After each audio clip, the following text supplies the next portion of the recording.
We've been thrifting over the past couple of weeks, and it hasn't been a whole lot of fun. My favorite store is still closed with no sign of when they might be going to reopen. Other locations in other cities are open, but not the one that I most like to visit. And the stores that are open, the shelves are still really bare. That plaque right there, I could see repainting that for Halloween. So there are still possibilities out there to be found. You just have to work a whole lot harder to find them. I was intrigued by this box, and the petals are so delicate. This has to have been handmade, I would think. I also have no idea. It looked vintage to me.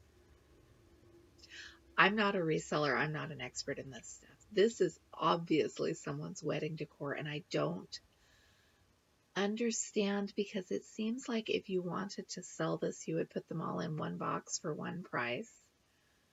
I'm curious if this wedding stuff actually sells. I know my daughter did sell the table arrangements that she had done for her own wedding, but they weren't mason jars with lace glued around them. Hers were cute. I might be biased. I saw a glimpse of Tole painting under all of this other wooden stuff, so I had to take the time to dig it out and get a better look. We've got a mouse and a mushroom and some ferns, and I really wanted to love this piece. It has mushrooms, it has ferns, it should be the cutest thing ever, and unfortunately it's not. I think I could make a whole new hobby out of looking at the paintings in thrift stores and wishing that they were cross-stitch patterns, because that street is beautiful. And this porch that we're going to flip to in a moment, not that one, the one behind it, is also beautiful. And really, I should just focus on stitching my Paula Vons and not worry about, there's the one. I think I have cross-stitch patterns that are similar enough to that I should just go home and stitch them. But instead, I'd rather flip through the paintings at the thrift store and wonder why they're not cross-stitch patterns. I'm bored. I can't help it. I have seen a few diamond paintings pop up, and I haven't been bitten by the diamond painting bug, but this particular piece, I don't understand the appeal at all. Love the birds. I would stitch the birds.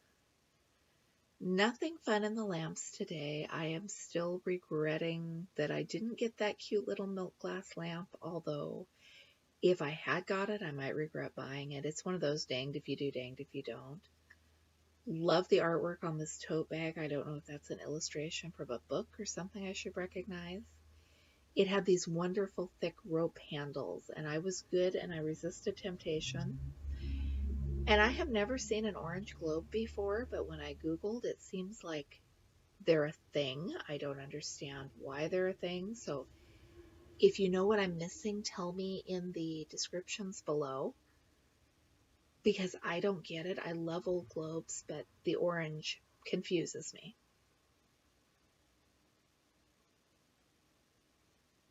And I'm not sure if the countries on this globe were right. I know the globe that we had at home when my kids were little, the countries were very, very wrong. Because they wear out, I guess. This piece intrigued me. It was a really, almost a Karen super soft acrylic. And I've seen the Tree of Life macrame. I know they're a thing, but this one was so tangly that I don't know. Someone had spent a lot of time making these little soft dolls, and I don't know if the dolls themselves are old or if the old children's sleepwear that they were made out of, that was definitely old. I'm easily intrigued. And when there's this little to be intrigued by, I guess you have got to not pick and choose too much. Cheap serving platters, cheap frames, light bulbs, which I still do not understand.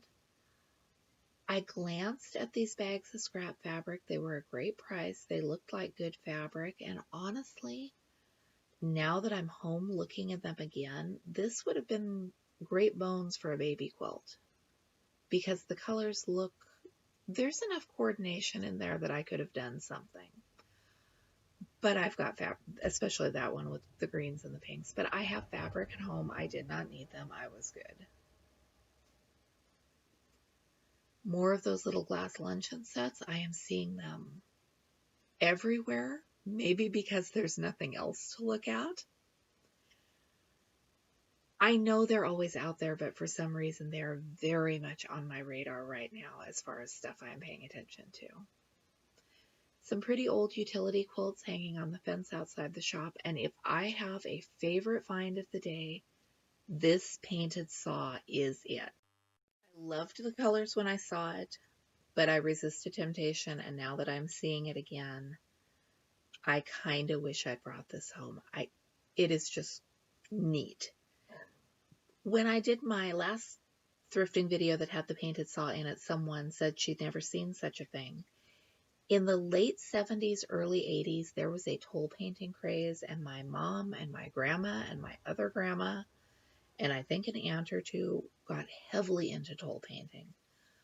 Mom did saw blades, milk cans, the old crockery pots.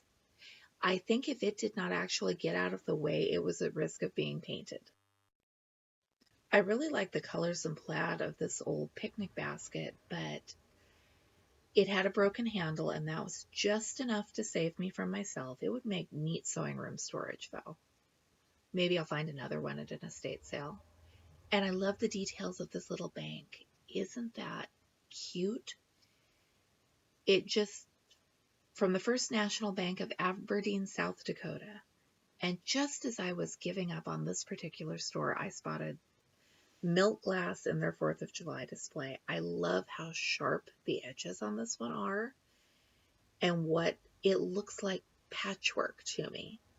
I don't collect milk glass, but my grandma did. This isn't something she would have picked up. She only did candy dishes. And I have her collection now safely packed away for when my children are older and I have more space to display breakable things. But it's always, when I spot it at the thrift shop, I always have to go over and look at it. I do not know why. I think because Grandma had her collection on display all the years I was growing up, and she changed things all the time. But that milk glass was a constant in my childhood. Here's another really sharp one. I like these. Not for the price Goodwill was asking. I have no idea what the value of milk glass is. I just know that's more than I had on my purse to spend on pretty glassware that I don't need on that particular day. So hopefully somebody else will find it and absolutely love it. This is more than I usually see in one shop at the same time. Thank you so much for watching. I'm Michelle from Michelle's Romantic Tangle. Let me know, have you been thrifting lately? Are you having any luck? I think I may give it just a bit of a break, but I'll be back with other things soon.